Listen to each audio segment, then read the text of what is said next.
Some other people, not so much. I asked the question recently, all the boys in the locker room were popping. They were like, if somebody's got a, family background in wrestling, the nepotism thing, does it bother you? I was like, no, of course not. I'm Drew McIntyre. I've got my own opportunities, but I do tell some of the guys in the locker room when they're looking for opportunities, maybe change your last name to Fatu. You might get more opportunities.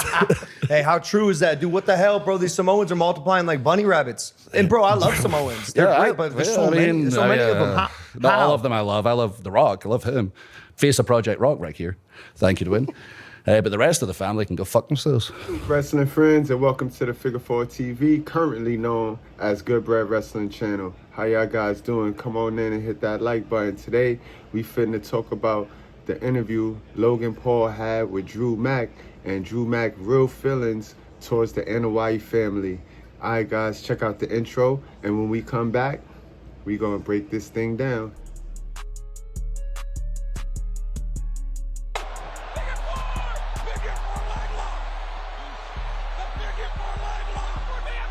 Guys, hit that like button before we start this conversation. Now, before we start this conversation, y'all know Drew Mack is a fool, right? Drew Mack is WWE's version of 50 Cent. And if y'all notice, the Hills recently, they've been cooking on social media. They've been cooking over the internet. And the Hills, they got space and they got room to do that. You know what I mean? They got room to do that. So again, Drew Mack, he went on the Logan Paul show, and he aired out how he feel, and he said 85% of the roster don't look like they should be even in wrestling. And he's talking about WWE. When I first heard it, I was thinking in pro wrestling, because 85% is a reach, guys. Not 45% of them, yeah, but 85, But now if we talking overall, because AEW, that's the home of the vanilla midgets. So none of them guys all look like the average Joe. And if I want to see two average Joes fighting, I could look out the window, and I live in the Bronx. I live in the Bronx, New York. So I could go outside and see that. We tune into pro wrestling because we like to see two larger than life. That's where that larger than life come in at. That's where them superstars make their money. You see, wrestling will forever be a sport that is divided by wrestlers who wrestle, amateur backgrounds and all of that, move sets and all of that, versus larger than life superstars. You know what I mean? Two-hitter quitters. You know what I mean? They ain't got move sets, but they got charisma. They got promo. They got filling motherfucking seats up. That's what they got. All right, so it'll always be between them two. So let's get into what Drew Mack had to say about the NY family. Keep in mind, he did not slam Roman Reigns. And we know why. Because Roman Reigns is carved out of Roman Reigns looks great. He looks just as good as Drew Mack. But we can't say the same thing for your Solos, for your Jacob Fatus, your Kevin Owens. Guys, Drew Mack did not lie. I want to ask you about some of this past stuff because, and you bring up Logan's, rise to stardom. 2007 to 2009, you're in a little bit of a waiting room. You get the release in June 2014. You come back. Fired. You've had this Wasn't released. That was fucking fired. Yeah, whatever you want to call it. You've had this storied career, this storied climb to where you are now at the height of the org. Does it bother you at all, deep down on the inside, to see someone who doesn't have to pay those dues come in and achieve the level of stardom to be able to wrestle next to you in the big shows? No, absolutely not. I'm Drew McIntyre. I've had my own journey and have to overcome so much to get where I'm at. But I know how good I am. I've got my spot. So it doesn't bother me. If you can add to the show, if you genuinely make a difference to the show, bring eyeballs and put on performances like someone like Logan. I always say about Logan, it's not the moves he does. They're cool, they're spectacular, they're viral, whatever. It's the in-between stuff. Some wrestlers wrestle their whole life. They don't know who they are, or they play a character. They're just not present. They just can't be. Logan knows exactly who he is. And those in-between moments, you're not subconsciously thinking, this just feels like a performance. You're like, okay, this is, like, I'm emotionally connected to this. When he's on screen, he's emotionally connected. When I'm on screen here, emotionally connected, because we know exactly who we are. And it takes some of our talents so long to figure that out. So he's somebody no issue with. Some other people, not so much. I asked the question recently, all the boys in the locker room were popping. They were like, if somebody's got a, family background in wrestling, the nepotism thing, does it bother you? I was like, no, of course not. I'm Drew McIntyre. I've got my own opportunities, but I do tell some of the guys in the locker room when they're looking for opportunities, maybe change your last name to Fatu. You might get more opportunities. Hey, how true is that, dude? What the hell, bro? These Samoans are multiplying like bunny rabbits. And bro, I love Samoans. They're great, but there's so many of them. Not all of them I love. I love The Rock. I love him. Face of Project Rock right here. Thank you, Dwayne. But the rest of the family can go fuck themselves. Yeah, just Am I allowed to swear? Yeah, you can. Oh swear. yeah, whatever. You can say whatever the fuck you want. Very Scottish. What do you say? Yeah. Why'd you get fired? It sounds like there was a little bit of This interview took place 3 weeks ago, so they probably filmed it 5 weeks ago. And this was promo for their tag team match at SummerSlam. But Drew Mack dropped key nuggets in this. And we also saw a Jade Cargill interview where she also hinted towards the nepotism in the WWE. It's a family business, guys. Because it's promo for their tag team match, I could sense a little caping for Logan Paul. Because to be honest with you, yes, Logan is very talented and he has a lot of athletic ability, but he got a regular frame. He got a regular body, just like the average Joe. Remember, we compared him to Ricochet. One of his first feuds was with Ricochet, and Ricochet will be lumped in that category as an average Joe. If you walk past him, if you've seen him in the airport, you will walk right past him because you're probably bigger than him. You guys, you heard it for yourself right there. Drew Mack might not be frustrated, but you heard exactly what he said, right? He said, the guys in the locker room. So it's being said, it's being chatted about, and everybody see it.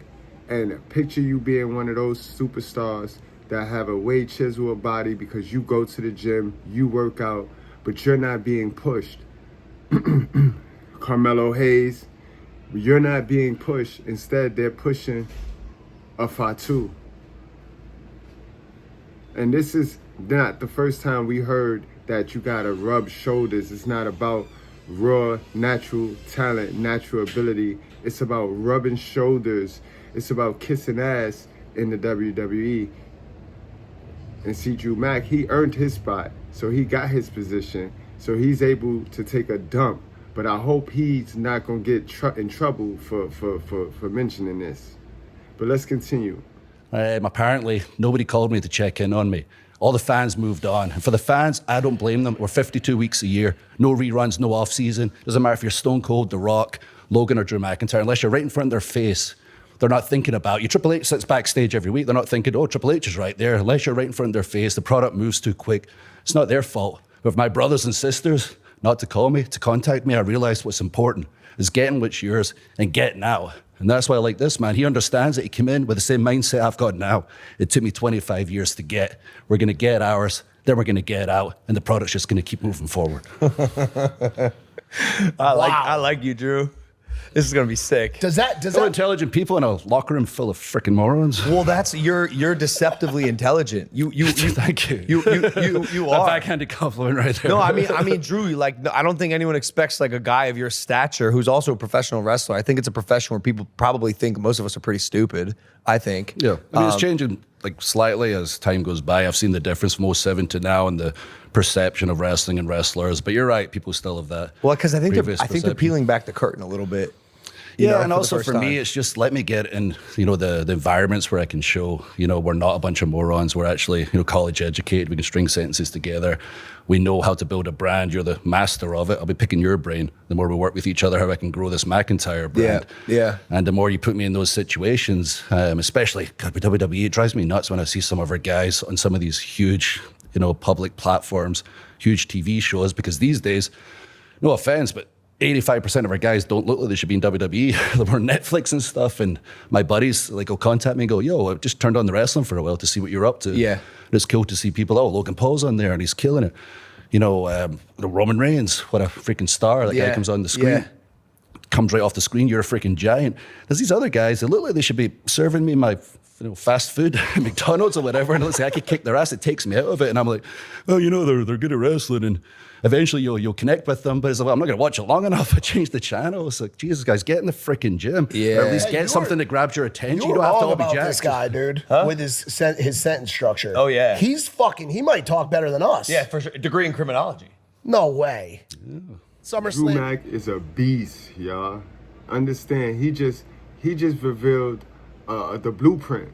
And when you're not a family in the business, when you're not in the business by way of family, that was the blueprint. You got to be about you, and you got to get all you can get and get in and get out, guys. Y'all get in this nepotism business, and then y'all be trying to change shit and make stuff fair and all of this. Get what you can get in, and then get out. Drew Mack, he's a beast. He is a beast. Y'all let me know what y'all think about Drew Mack and what he said right there. And because he a heel, he get the leadway, and he could do this. He could say this. The average person try to say this, they getting benched. Triple H definitely running down on them like, yo, why would you piss on them? Because he talking about Jacob. He talking about Solo Sikoa. He talking about all them big back Samoans. That's who he talking about, guys. Think about it. Who else on our roster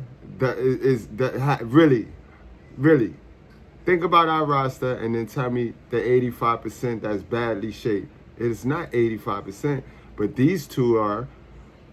Jey Uso was headed that way. You know what I mean?